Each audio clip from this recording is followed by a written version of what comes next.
Now let's talk about the other running back for my chalk rookie of the year pick. He's second in the running. So you talked about Joe Burrow. I think we're gonna have a whole segment on Joe Burrow specifically later on another show here. But my pick is it's a fantasy my guy too. You got to expect this from me. He's second in the odds, like I said, plus 800 for Offensive Rookie of the Year. It's Clyde Edwards-Helaire, running back for the Kansas City Chiefs, who's taken at the 32nd overall pick in this draft. Only running back taken in the first round. And for me, I think CEH starts out in a 1A, 1B situation, then slowly becomes a full one by the end of the year. And if you believe that, he's going to be productive, like if you think he's going to be good, then I don't see why Andy Reid and the Kansas City coaching staff don't just see that and give him all the volume. And I've said this before, I'll say it again. If you have an indictment on Clyde Edwards-Helaire's volume, I think that's an indictment on him as a player. And based on his college tape, the fact he was taken in the first round, all signs point to him being great and used a ton in this offense. Listen to the first round running back average stat line over the last 7 years. It's 213 carries, 37 receptions, and a finishing as a fantasy RB2. So I got to think CEH is going to be higher in every single one of those categories. And running backs taken in the first round have a 55.6% chance of being a top 12 running back. So wow. I love it. I mean, dude, if you're telling me there's a 56% chance that CEH is an RB1 this year, I will gladly take that. And those odds for fantasy and those stats are going to lead to an Offensive Rookie of the Year line that you just can't surpass. Now, I know there's Damien Williams truthers out there. I just don't see the Chiefs giving the ball to Williams if CEH is running at 4.6 yards per carry or better. I have him at 200 carries right now, and it might increase even more as we get closer to the season.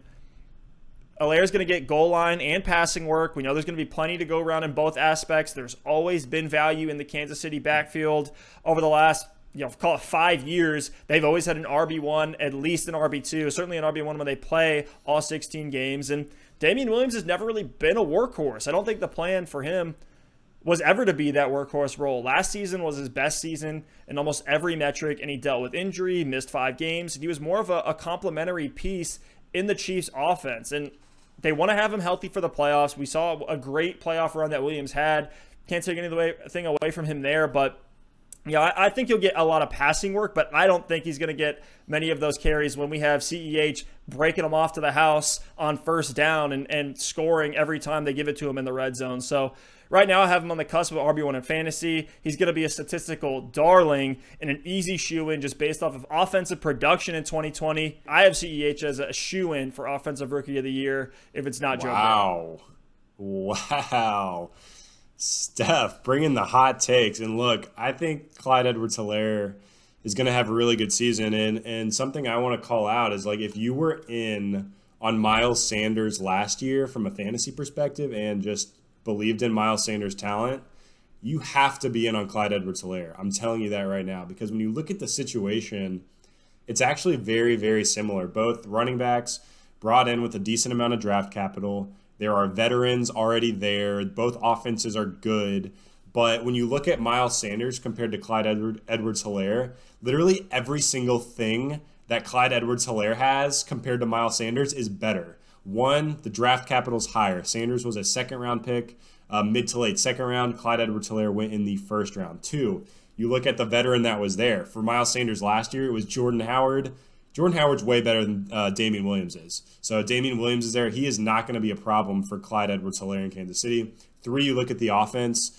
Kansas City, I mean, I don't even need to talk about this. Kansas City is way better than Philly from an offensive perspective. They also love to feature the running back in the passing game. And the only other thing is the skill set. I'm not going to sit here and, it's splitting hairs, and we've had a year of NFL experience from Miles Sanders, so that might skew our opinion a little bit. But when they were coming out of college, the hype train from scouts on Clyde Edwards-Helaire feels a lot stronger than it was from Miles Sanders last season. And they actually have a very similar skill set, both very strong on the ground, can get it done on the goal line, great in the receiving game as well. So if you were in on Sanders last year, you have to be on Helaire this year. Yes, you might have to spend up a little bit more for him in drafts, but we really didn't see Sanders get going as a consistent startable fantasy asset until about midway through the season last year. I think it's much, much quicker for CEH in 2020.